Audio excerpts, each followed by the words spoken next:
हमारा आज का टॉपिक है विविधता अर्थात डाइवर्सिटी। विविधता से तात्पर्य है कि सृष्टि में चाहे व्यक्ति हो या अन्य तत्व या अन्य प्राणी, विविधता सर्वत्र दिखाई देती है। अर्थात प्रत्येक व्यक्ति, प्रत्येक इकाई स्वयं अपने आप में मौलिक है। भारत में विविधता व्यक्तिगत आधार पर, जातिगत आधार पर, भौगोलिक आधार पर और सांस्कृतिक आधार पर सदैव विद्यमान रही हैं। इन्हें हम यदि विभिन्नता के रूप में अंतर न करके विविधता के रूप में देखते हैं तो सोचने की दृष्टि ही बदल जाती है। विविधता के घटक। हमारे भारतीय समाज में जब हम विविधता की बात करते हैं तो स्वाभाविक है कि विविधता के घटकों का हम अध्ययन करेंगे। इसमें हम देखते हैं कि संस्कृति व मानवता की अंतर्निर्भरता का सम्मान करने की समझ विविधता के घटक के रूप में दिखाई देती है। अर्थात प्रत्येक समाज में संस्कृति व मानवता परस्पर एक दूसरे पर अंतर्निर्भर होंगे, तभी विविधता को हम विस्तृत रूप में या व्यापक रूप में देखेंगे। दूसरा है इसमें अपने भिन्न का सम्मान एवं प्रशंसा करना।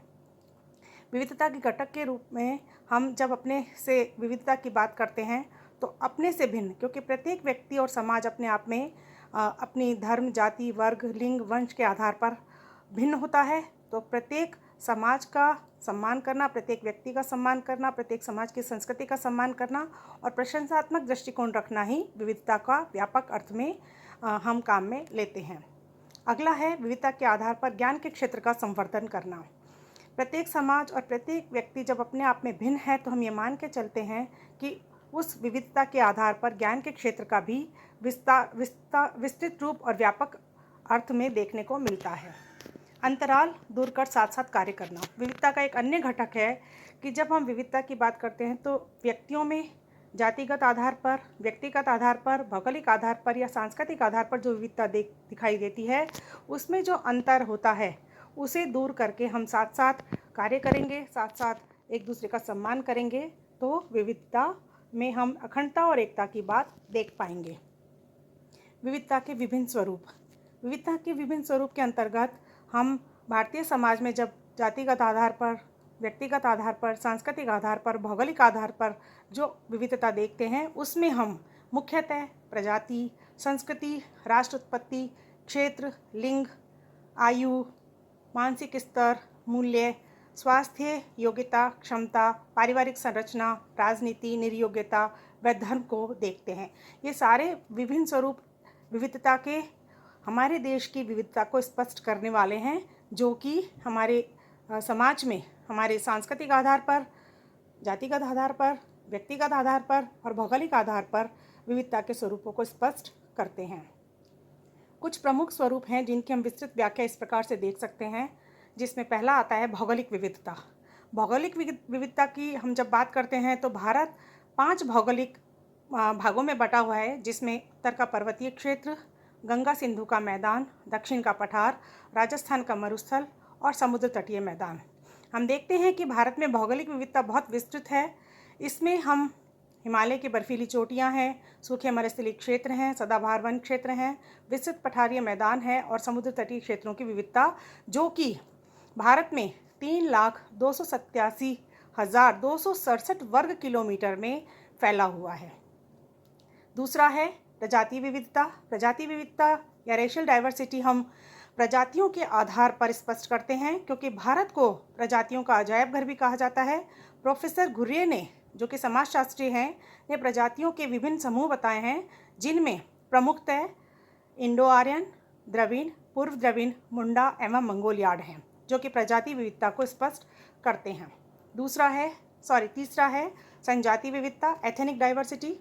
एथनिक डाइवर्सिटी में भाषा, धर्म, संस्कृति और प्रथा के आधार पर दूसरे समूह से अलग समूह जिसके सदस्यों की प्रजाति, खान पान, वेशभूषा, रहन सहन आदि समान हो, उन्हें हम संजातीय समूह या एथनिक डाइवर्सिटी में लेते हैं। अगला है जनजातीय विविधता, ट्राइबल डाइवर्सिटी। ट्राइबल डाइवर्सिटी हमारे देश में हम जानते हैं कि विविधता के आधार पर देश के विभिन्न भागों में बहुत जनजातियां निवास करती हैं। इनका रहन सहन, खान पान, रीति रिवाज, व्यवसाय, विवाह संबंध आदि भी पृथक पृथक होते हैं, जो कि अन्य प्रजातियों से या अन्य जनजातियों से भी भिन्न होते हैं। अगला है सामाजिक विविधता, सोशल डाइवर्सिटी। सोशल डाइवर्सिटी से तात्पर्य है कि हमारे देश भारत में सामाजिक व्यवस्था की दृष्टि से समाज में विविधता पाई जाती है, जो कि हम ये देखते हैं कि कहीं कहीं पर एकाकी परिवार हैं, कहीं संयुक्त परिवार हैं, कहीं पितृसत्तात्मक तो कहीं मातृसत्तात्मक परिवार हैं, जो कि प्रथाएं, लोकाचार व परंपराओं में स्पष्ट विविधता को देखते हैं। अगला बिंदु है अभिजात एवं जन सामान्य, एलाइट एवं कॉमन्स।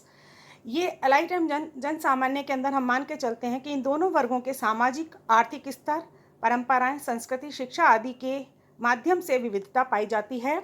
और ये दो वर्गों के आधार पर जब हमारे समाज की हम बात करते हैं तो सामान्य वर्ग अभिजात वर्ग से भिन्न होता है।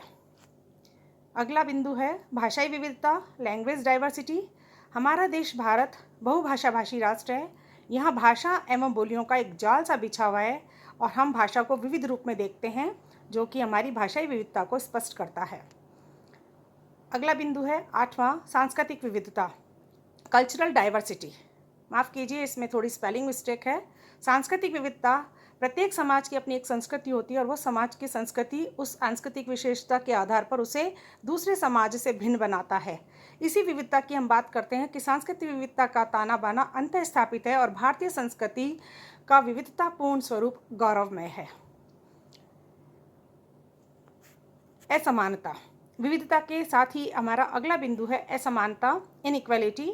असमानता से अभिप्राय सरल शब्दों में समझे तो कह सकते हैं कि जब परिस्थितियां, अवसर व सुविधाएं सभी के लिए समान रूप से उपलब्ध न होकर एक विशिष्ट वर्ग की ओर केंद्रित रह जाएं तो यह स्थिति असमानता की होती है।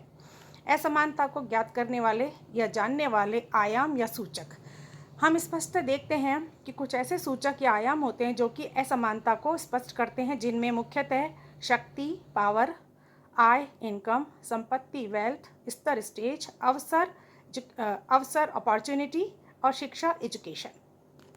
समाज में असमानता का स्तर निश्चित करने के लिए आय, शक्ति, अवसर, संपत्ति, शिक्षा के कसौटी के रूप में माना गया है।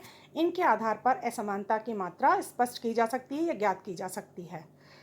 इसके पश्चात आता है असमानता के कारण, जो कि हमारे समाज में असमानता की स्थिति को स्पष्ट करते हैं, जिसमें पहला आता है जिसे निर्धनता या पॉवर्टी। भारतीय समाज में आज भी हमारा समाज 3 वर्गों में मुख्य रूप से बटा हुआ है, धनी, निर्धन और मध्य।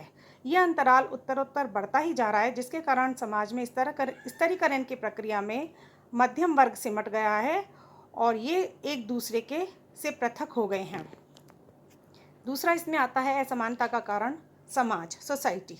समाज में हम विद्यमान विभिन्न जातियाँ, प्रजातियाँ, लिंग, भेद, रंग, वर्ण के आधार पर असमानता देखते हैं और सामाजिक असमानता का स्वरूप स्पष्टीकरण के रूप में दिखाई देता है। अगला बिंदु आता है असमानता के कारण में शिक्षा या एजुकेशन। शिक्षित एवं अशिक्षित वर्ग का अंतराल भी असमानता की स्थिति उत्पन्न करता है।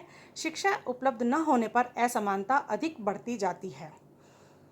पार्श्वीकरण, मार्जिनलाइजेशन या पार्श्वीकरण से तात्पर्य होता है कि भारतीय समाज में जितनी विविधता विद्यमान है उतनी संभवतः विश्व में कहीं भी नहीं है। इस विविधता के सकारात्मक पक्ष भी हैं तथा नकारात्मक पक्ष भी।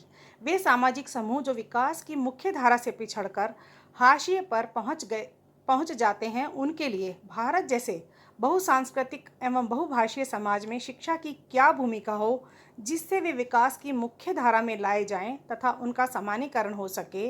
इसका जो अर्थ है वो इस रूप में स्पष्ट हम कर सकते हैं। एक परिभाषा के रूप में अंग्रेजी भाषा में मार्जिनलाइजेशन शब्द का प्रयोग किया जाता है, जिसमें मार्जिन का अर्थ होता है किनारा या हाशिया। सामान्य रूप में मुख्य धारा से हटकर किनारे पर ठहर जाना ही पार्श्वीकरण है और समाजशास्त्र में इसके लिए एक हिंदी शब्द का प्रयोग किया जाता है जिसका अर्थ होता है सीमांत, यानी सीमा का अंत। पार्श्वीकरण की कुछ परिभाषाएं इस प्रकार दी गई हैं।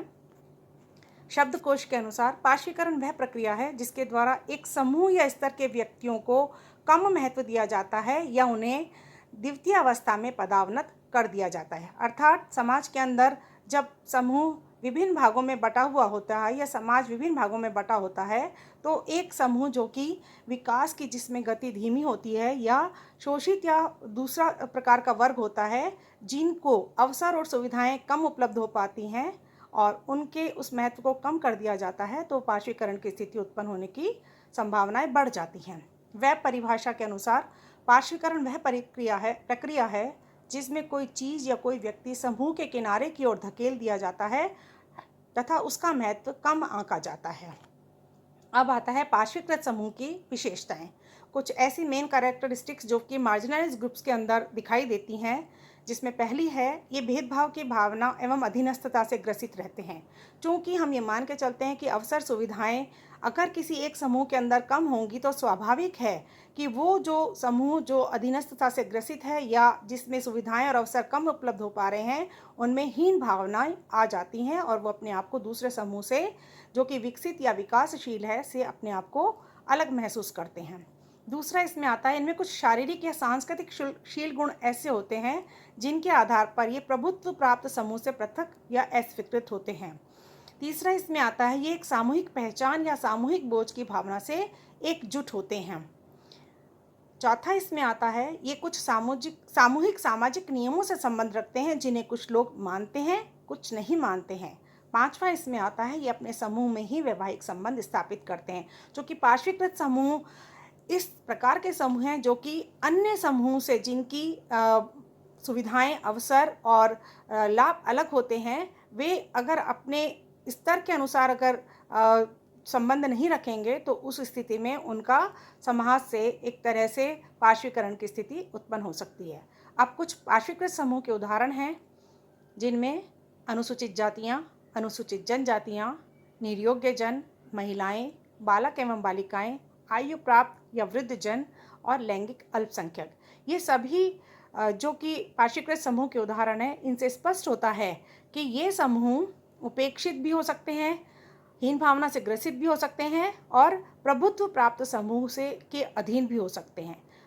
प्रयास ये किया जाना चाहिए कि शिक्षा के द्वारा इन पार्श्वीकृत समूह को विकास की ओर लेके जाया जाए, उन्हें समानीकरण के प्रयास किए जाएं और उनकी जो अधीनस्थता की भावना या हीन जो भावना है उससे उन्हें दूर करने का प्रयास किया जाए। धन्यवाद।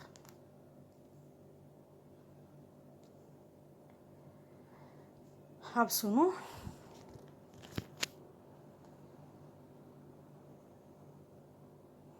भगवान हो गया हो।